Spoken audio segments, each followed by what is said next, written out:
Hey guys, hi Seema, hi Swati, how are you doing?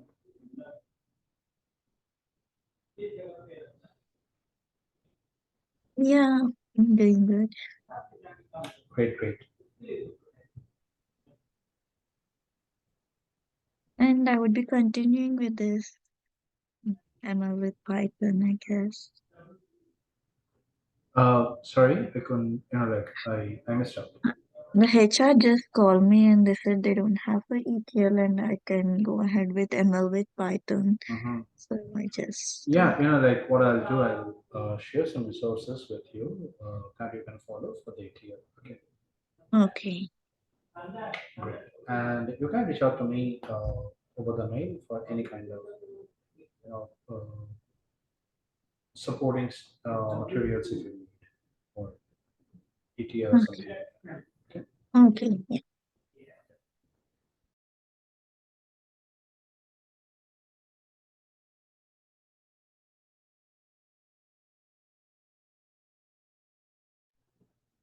So we'll start in another couple of minutes. So we are waiting for others to join. Let's see. Let's start.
Okay, guys. So let's proceed with the session.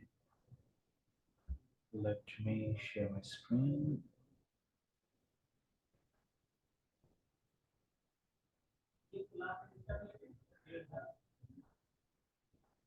Okay.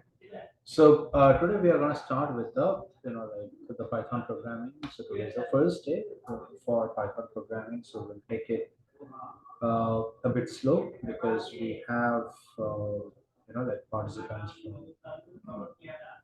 from different walks. Okay, and I really don't want to go quite at a fast pace. Okay, so that everyone can follow. So let me set the agenda over here. Now this is like what I use for the Python programming, the Jupyter notebook. Now I use the Jupyter notebook on cloud using the Colab notebook, the Colab environment provided by the Google. Okay, why? Because I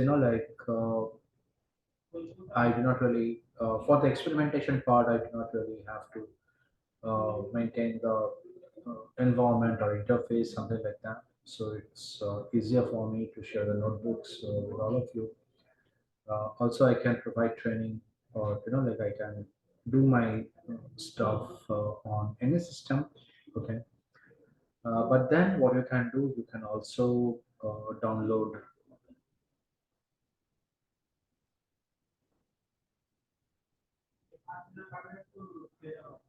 Okay, but I am not really aware of it. I'm sitting in a closed room. I don't know. Uh, Sima, is it the same for you as well? Are you getting a lot of background noise? Yeah, people speaking. Yes. Uh, but then I am sitting in a closed room, so I'm not really aware. Let me see.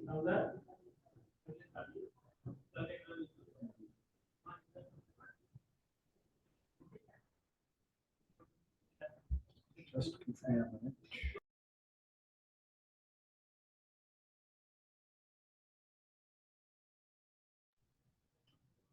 Is it any better,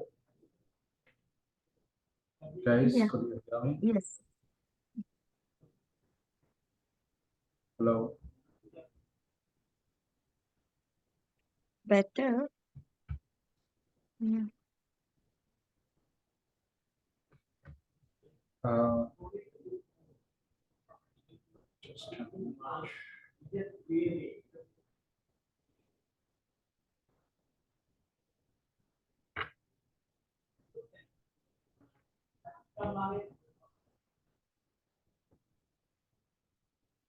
Uh, okay, like what I'll do, I'll continue with the session today, and we'll definitely listen to the recording, and we'll do something before the next session. Okay, because uh, I cannot really understand what is going on there. The reason is I'm sitting in a closed environment.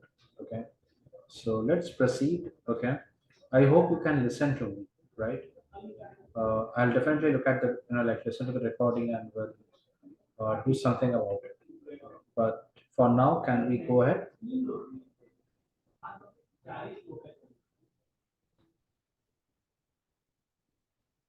Okay, thank you. So, uh, coming back to what we are discussing,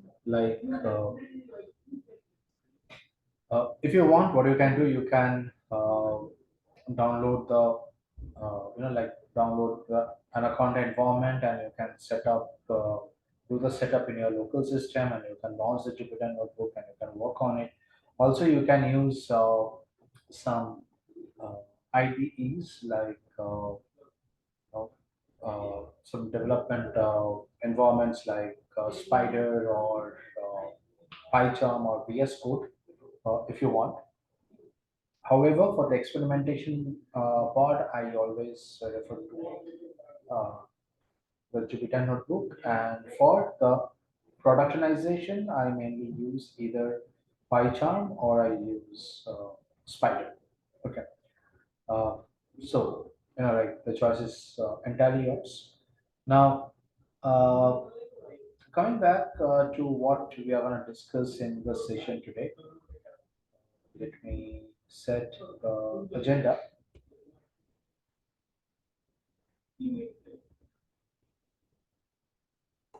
So we will start with a brief introduction to Python and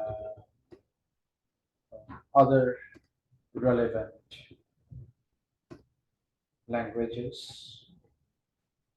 Okay. So a lot of times, like you will get a question where you may have to compare Python with Java or R or something like that. So we'll just spend a couple of minutes on that. We'll try to understand. Second, we'll move on to Python fundamentals. What is that? It is Python fundamentals 1, that is the data types,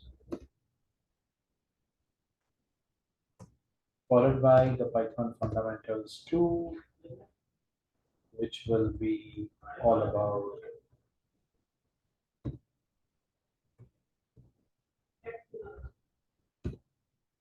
the uh, data structures inbuilt. So we're going to talk about the inbuilt data structures. I'll talk about what is an inbuilt data structure and all this. After that, we will talk about the data structure attribute.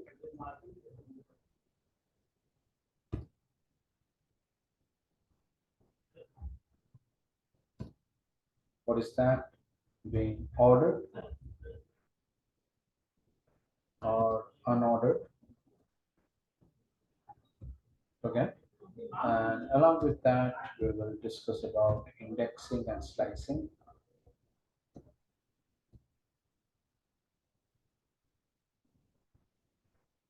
Followed by, we'll talk about the data structure attribute,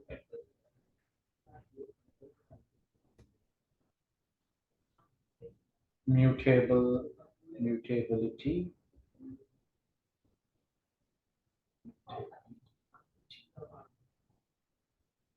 and immutable. Or let's say mutable and immutable.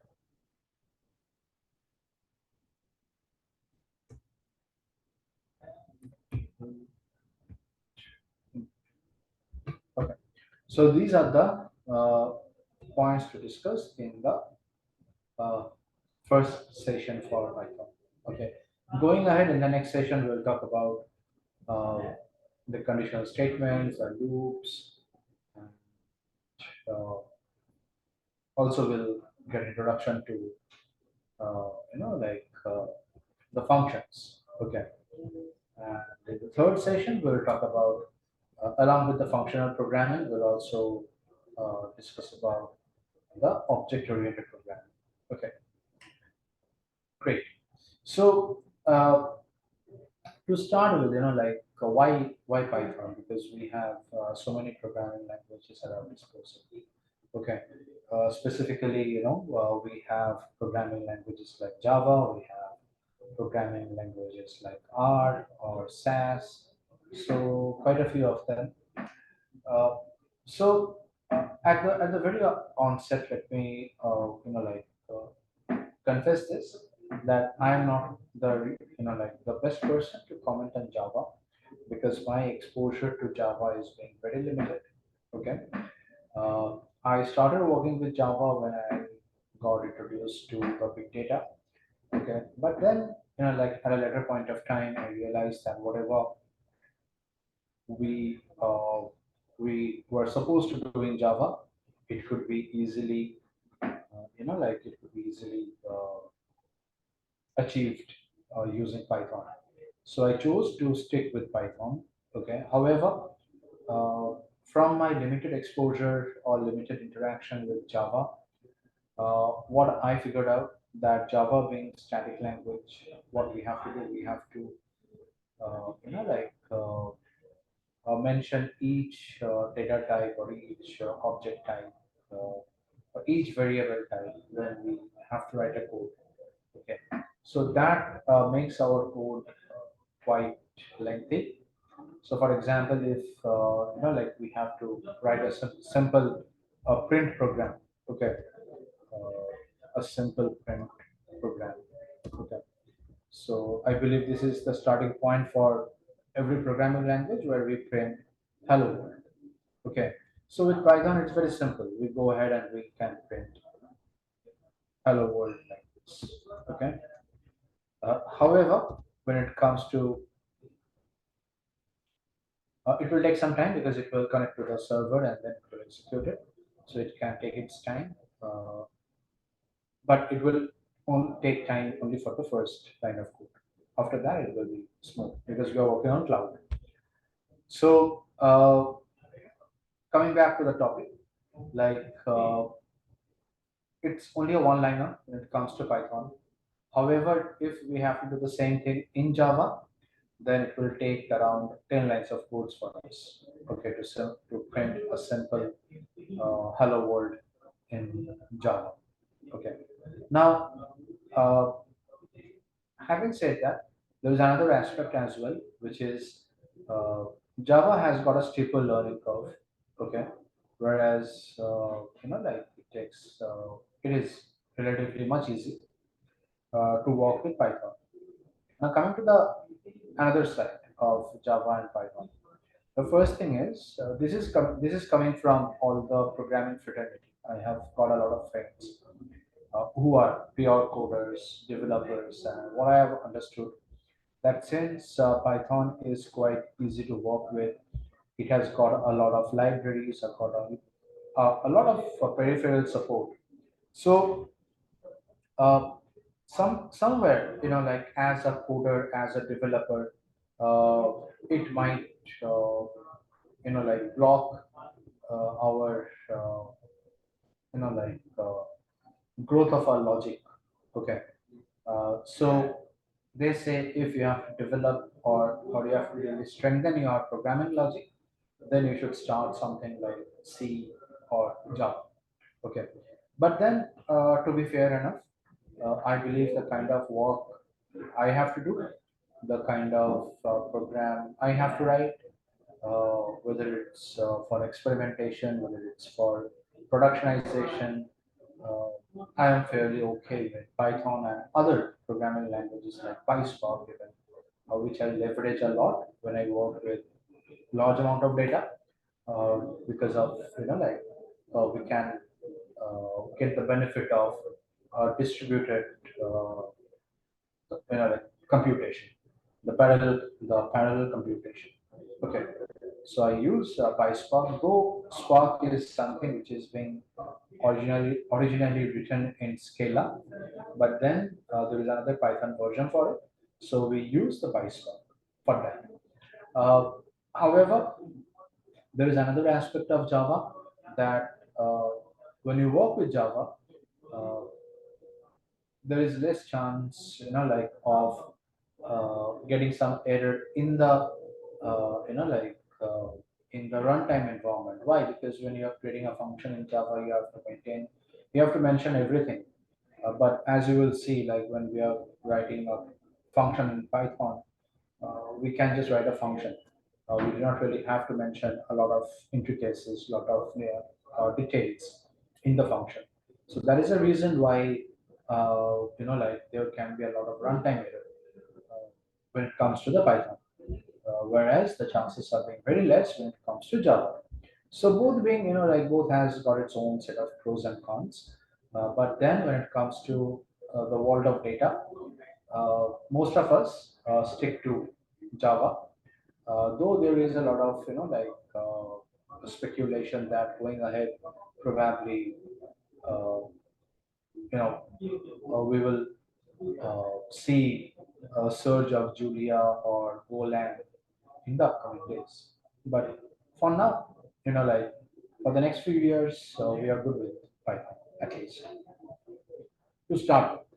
Also, if you know Python well, then there would be a lot more openings in the field. Okay, that is another thing. Now, comparing Python with its other contemporaries, like other counterparts rather, like R or SAS. So the first thing is R. With R is a fantastic statistical tool rather. Okay. Uh, However, the problem with R is the scalability issue.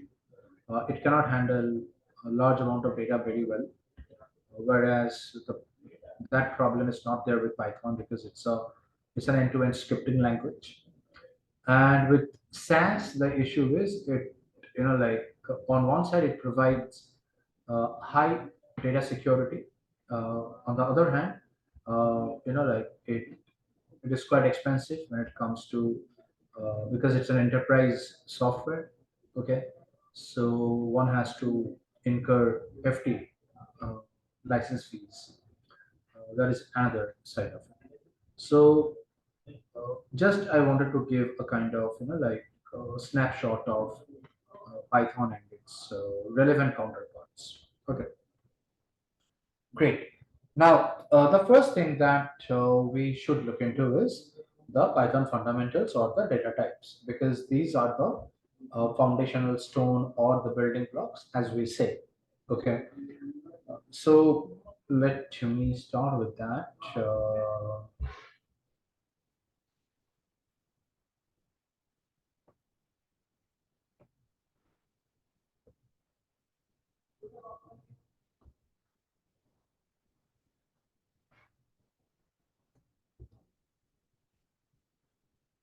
So what are the different data types we have? The first data type is string. Okay. The second data type is uh, float. The third data type is integer. The fourth data type is boolean. The fifth data type is complex. Okay. So string, any alphanumeric value and special characters as well. Okay. It can accommodate anything. Okay. Um,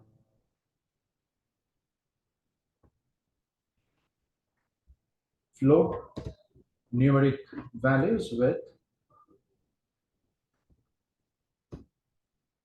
decimal points. Then we have integer, numeric values, or whole numeric values. Then we have the boolean, which is logical, like true or false.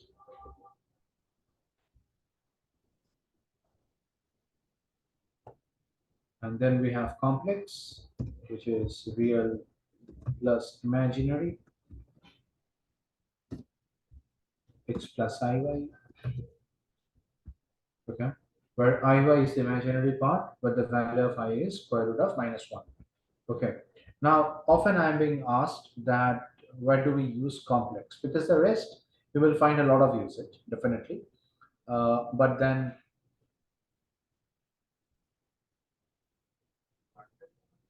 yeah, sure, so.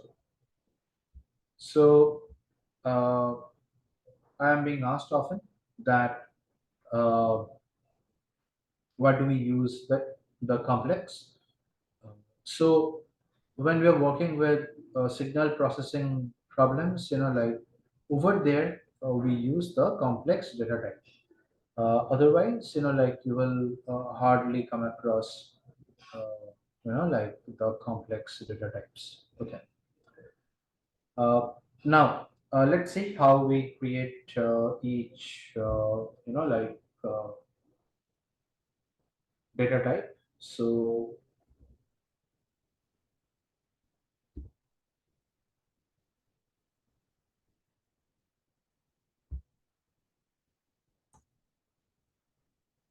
name cost of experience, let's say 15.2. Okay. Then I write uh, domain experience, let's say 12. Then I want to write whether I have ML experience or not. So it's true. And then let's say I write something like IQ. Okay, so in the IQ it is, let's say I write 85 plus 20J. Okay, now if we have to look into the data type for each of them, so how we can look at the data type? Sorry, print data type. So if I write type, for example, name, then it will give me str. Okay, so for now, what I'll do, I'll use uh, the for loop, but you can ignore the, if you know how to, like how to use a for loop, then it's fine. Otherwise, like you can just look at uh, the output. Okay, you can ignore how we are writing the for loop. The reason is, in the next session we will uh, understand how does a for loop work. Okay, so I can write like for I in okay, let me create list again. I'll come to a list in a while. So name exp domain underscore exp ml underscore exp iq, and for I in var underscore list, I want to print the data type for is. Now this is a way of of printing anything where I want, like the thing in a sentence. So what I've done, I have given this curly braces. These curly braces work as, you know, like uh, these curly braces work as a placeholder. So wherever there is a curly brace, what I'll do, for the first one, what I will write I, because I want the data type for whatever the value is, okay, is then the data type. So I will write type of I, and then I want a space in between. So if I execute this,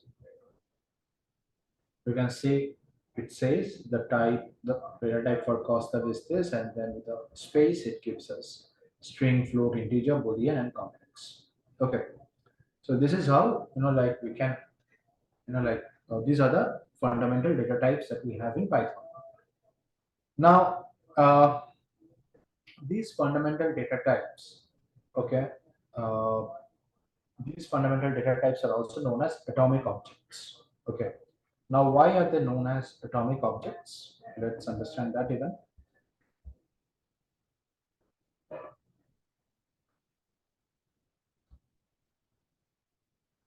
So the fundamental data types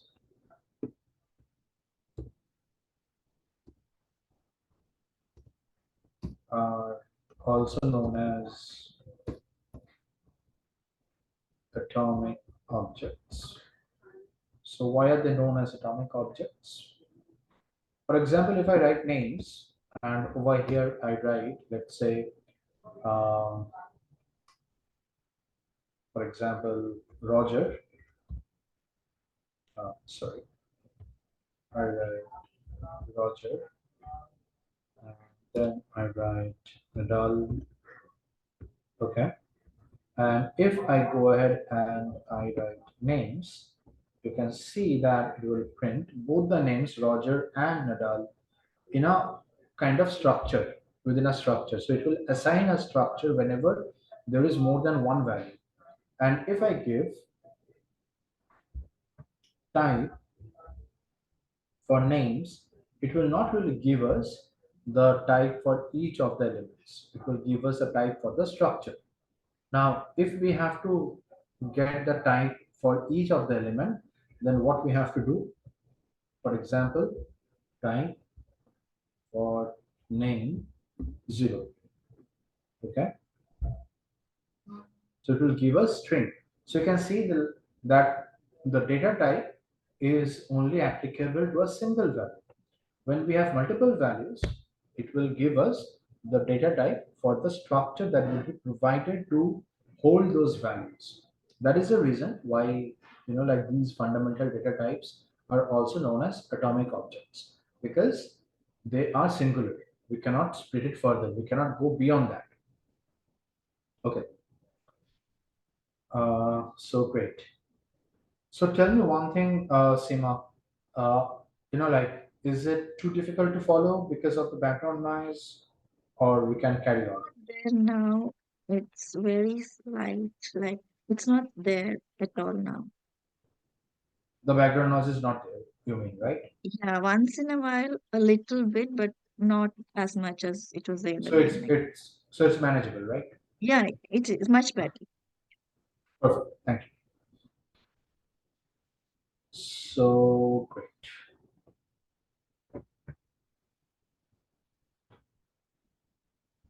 So after that, we will move on to the inbuilt data structures, or they're also known as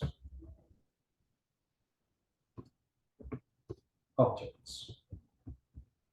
So what are they that we have? The first one is list. And how do we create a list with a pair of square bracket? After that, we have our tuple, and we create it with a pair of parentheses. Then we create a set using a pair of curly braces, and then we create a dictionary also using a pair of curly braces, but using the key value pairs.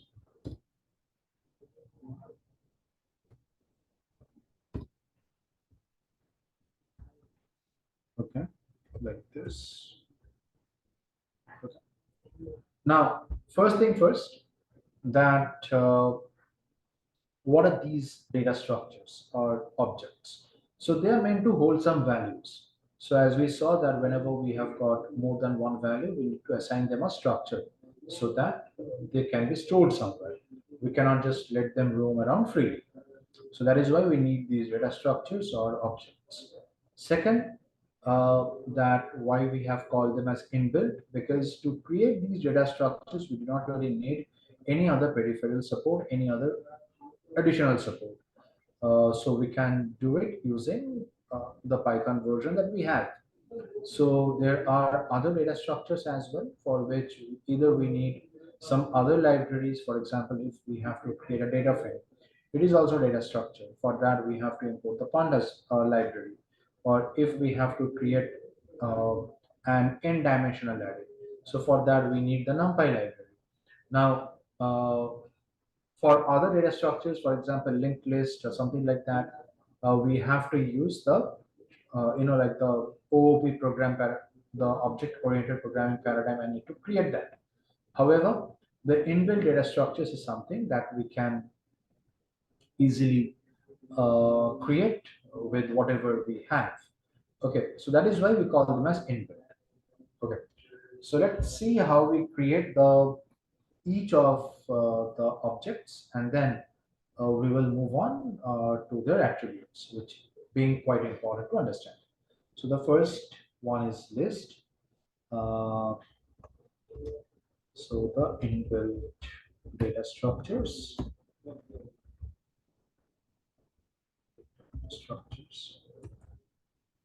So names underscore list, let's say. So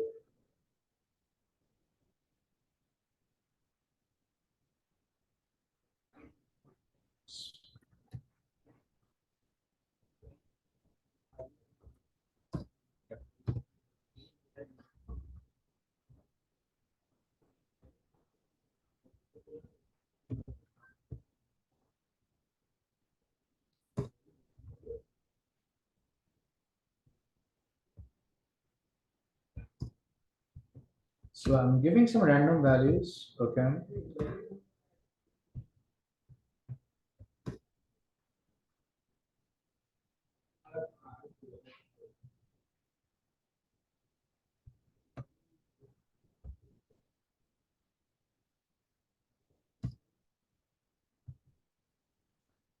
After that, let's see.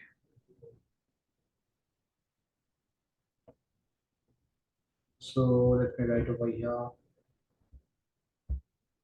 multi underscore list.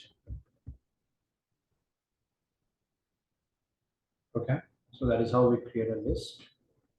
Let me replace it with keyword list. After that, let's see how to create a tuple. So to create a tuple, we assign the same values,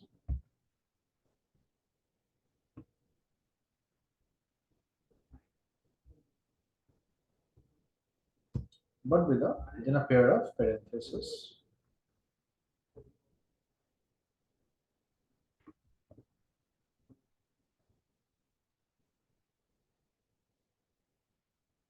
Okay. Now you can see one thing that for both of them, whatever values we have entered, we have got the same values. Now let's see one interesting thing.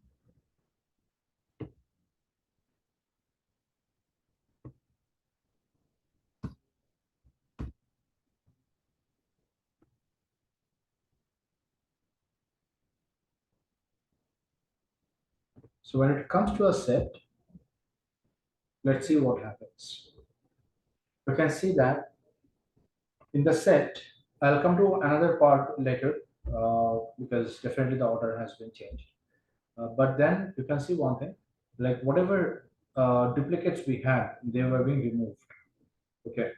So for example, 25 we had duplicate, and then also 45 we had duplicate. So they are being removed. Why? Because set doesn't really support duplicate item assignment. And then we have dictionary. So for the dictionary, it is a bit different. Let's see. Uh, let's say we create a dummy dictionary. Okay.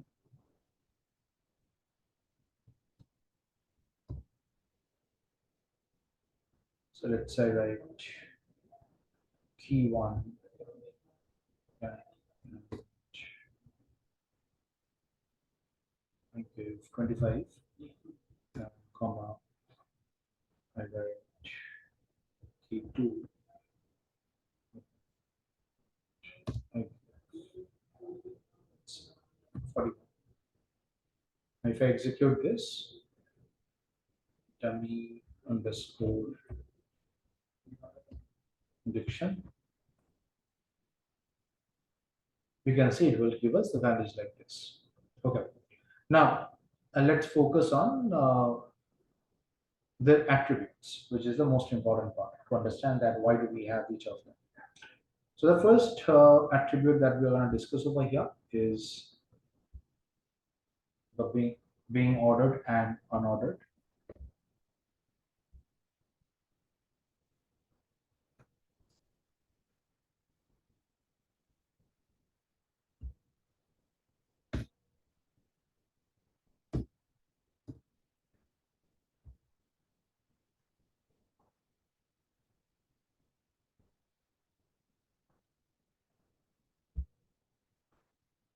So over here, uh, just,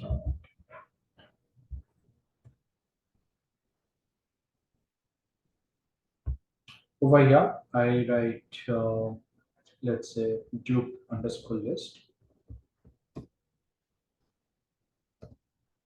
and I give values, let's say, uh, data science,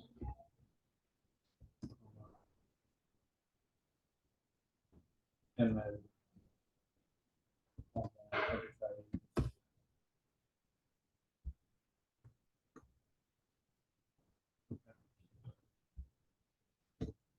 74, I again, repeat these two.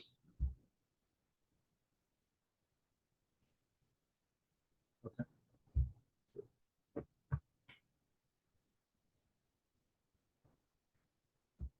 So you will see over here that the values will appear in the same way as we have entered.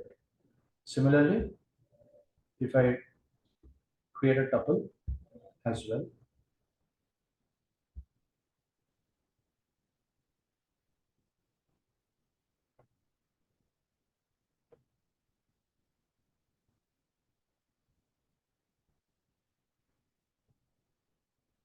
and right over here, dupe underscore tuple,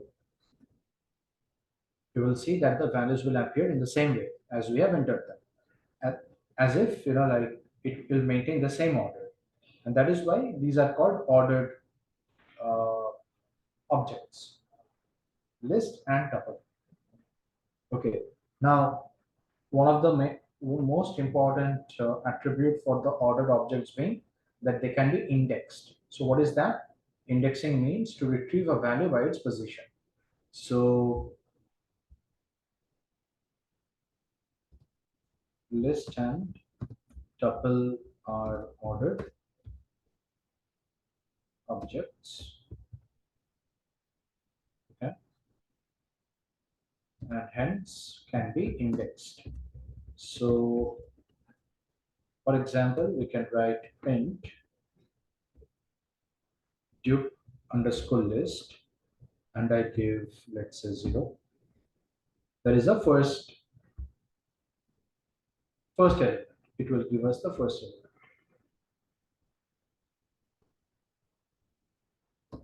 First element from left. Okay. After that, I will give a space, and then I will write print dupe underscore tuple, and over here I will give -1. This will give us the first element from right.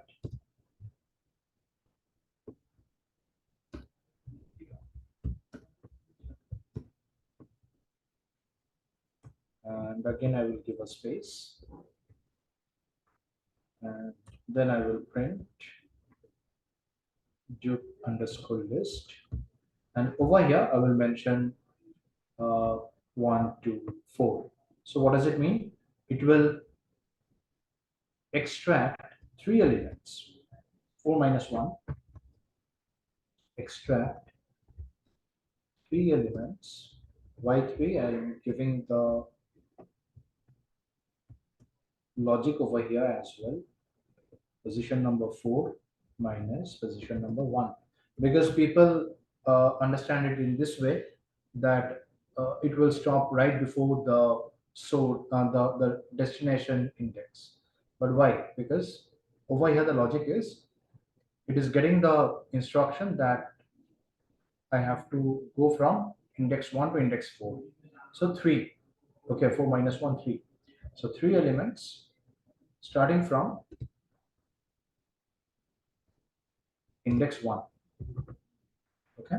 So if I execute this, you can see the first element for list is data science. Great. The first element from left is ML. Fine.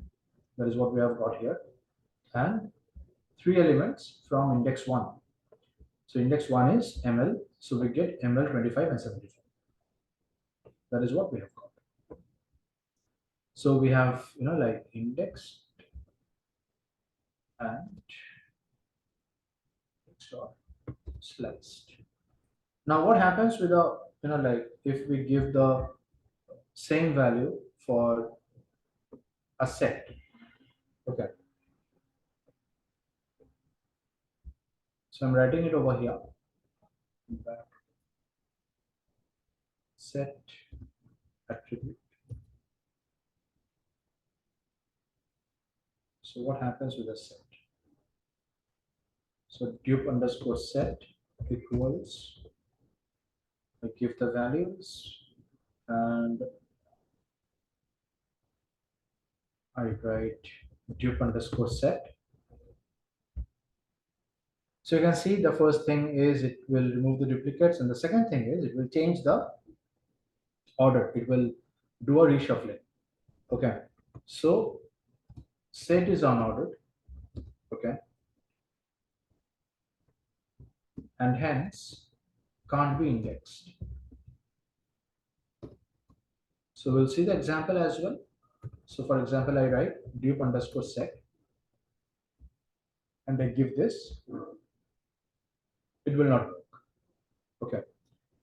Now with dictionary, the situation is a bit different. So let's see that. So for example, I write over here emp underscore data. Okay.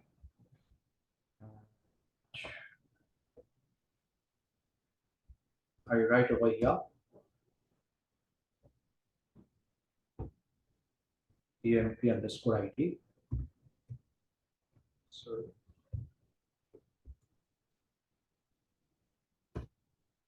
and I give two values 001, 002.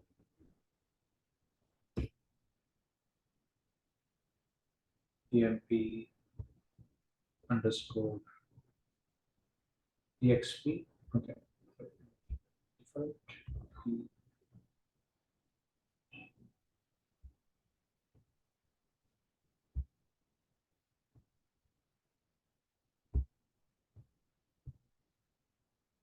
001, 002.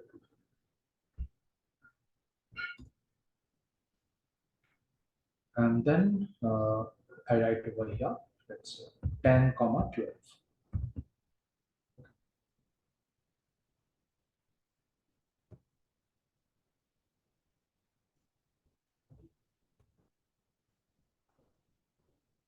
So it appears in this way. Now, what if we go for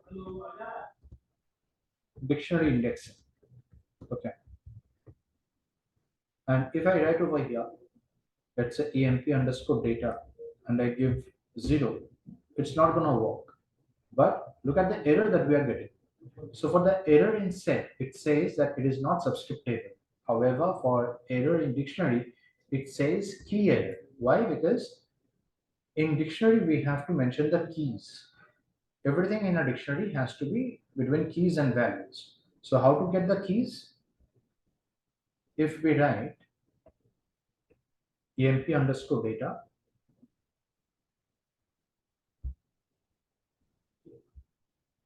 emp underscore data dot keys, we'll get the keys like emp underscore id and emp underscore exp. So if I write over here emp underscore data, and over here if I write, let's say emp underscore id,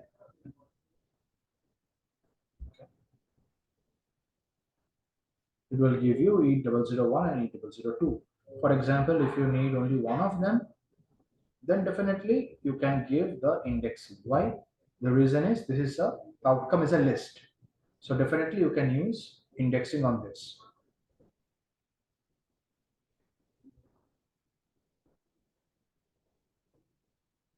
So that is how the indexing happens with the dictionary. Now the next attribute, and one of the another very important attribute, that is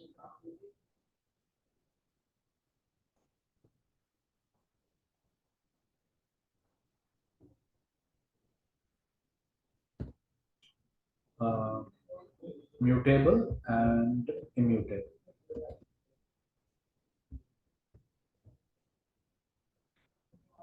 So what is mutable and immutable?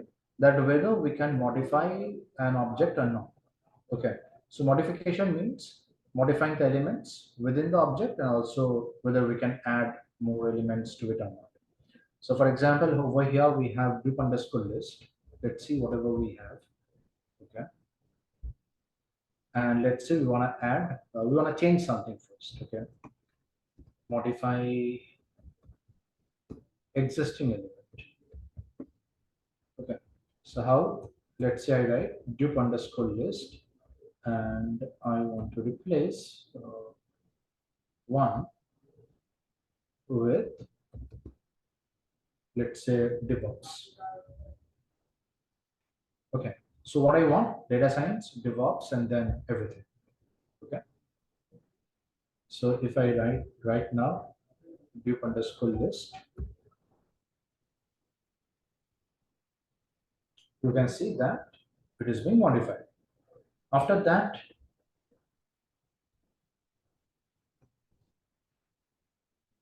adding an element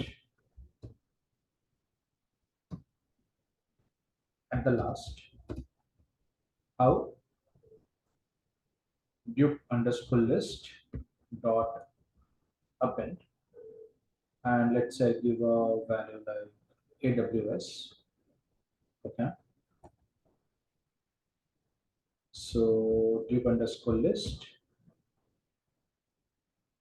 you can see AWS will appear at the last, followed by, what if we want at a specific index, Duke underscore list dot insert. Okay, so over here, what we have to give first, the index where we want. So for example, I give index 1. So at the first index, right after data science, and let's say I want Azure over here.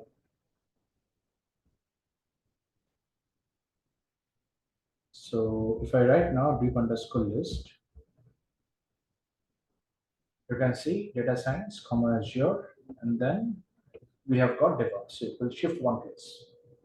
And what if we want multiple, adding multiple elements?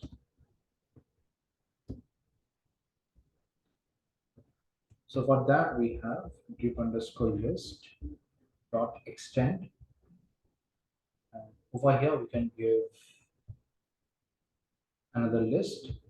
So for example, I give GCP and also I give, let's say, PySpark.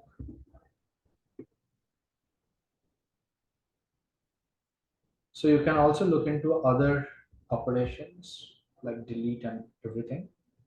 Okay. So you can see that is how it will be. That is how it will be. Okay. So the point is, a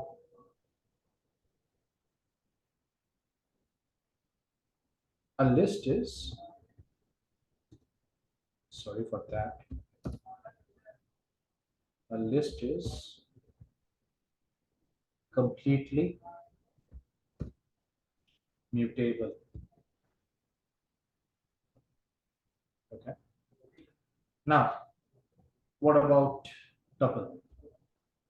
So if we look into a tuple, and let's say here we have Duke underscore tuple, and let's say I write Duke underscore tuple, and I want to replace the very first with the same thing like the DevOps. It's not gonna work. Okay, because tuple is completely immutable. Now, if the question arises that if tuple is completely immutable, uh, okay, could you know, like confirm that whether you can still see my screen or not? Because I'm Yes. getting a message. Okay, great. Yes, I But got a there's one box on the top. It's small. I don't know what yeah, it yeah, yeah.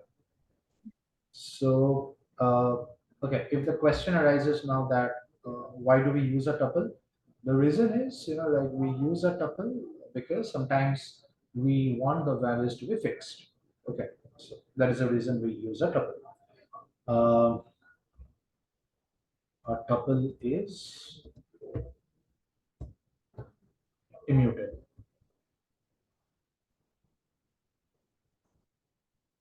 Now with set,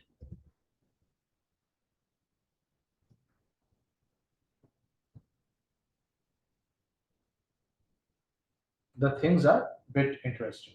So for example,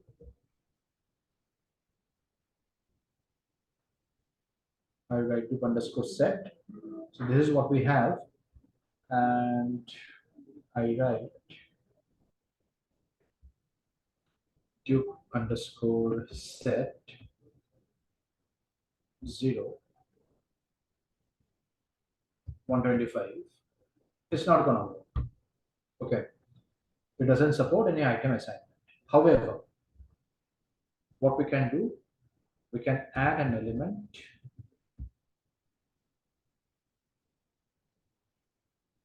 You can see that I haven't written at the end. Why? Because with a set, we do not know where it would be added. So for example, if I give dot add and I write a value like, let's say 25 plus 58j. Okay. So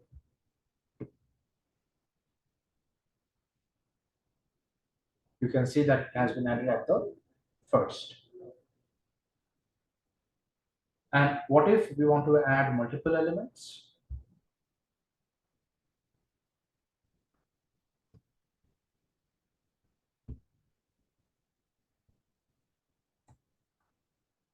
So dupe underscore set dot update, and we provide a list. And let's say I give values like GCP, sorry for that, GCP, then I write Azure, and then also I write 45 plus 74J. I give another value, let's say 27. And if you look at, so there is no specific pattern. You can see over here 25 plus 58J, then 45 plus 74J probably it has gone by these first values, and somehow it has like arrived at a position to create an order by itself. Okay. Now, what happens with like what happens with the dictionary? So with the dictionary, the very first thing is okay. Let me add over here. A set is partially mutable because the elements can't be modified.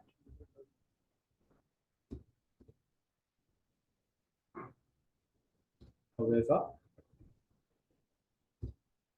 new elements can be added. Okay. Now, what happens with the dictionary?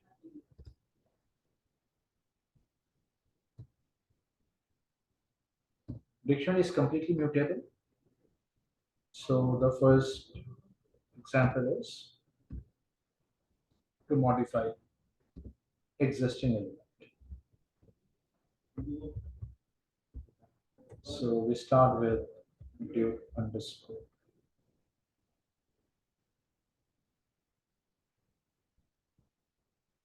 No, sorry, it was employee underscore data. So we have employee ID and employee experience. Okay. So what if I want to change the employee experience? Okay, for the first one. So I can write over here emp underscore data, and I refer to emp underscore exp, and I want to refer to the first one. So I give 0. Over here I write, it's not 10, it's actually 8. Okay. So if you look at now emp underscore data, you will find that it's 8 entries. That is modifying an existing element. And after that, what if we want to add a new key value there?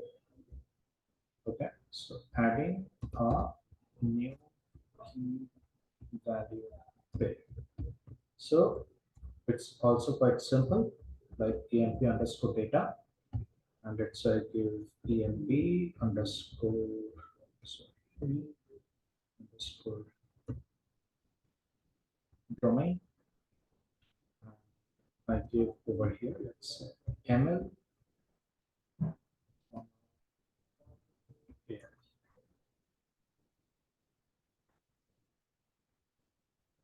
And now if you look at emp underscore data, we'll say that we have got a new key value pair. So uh, our dictionary is completely mutable.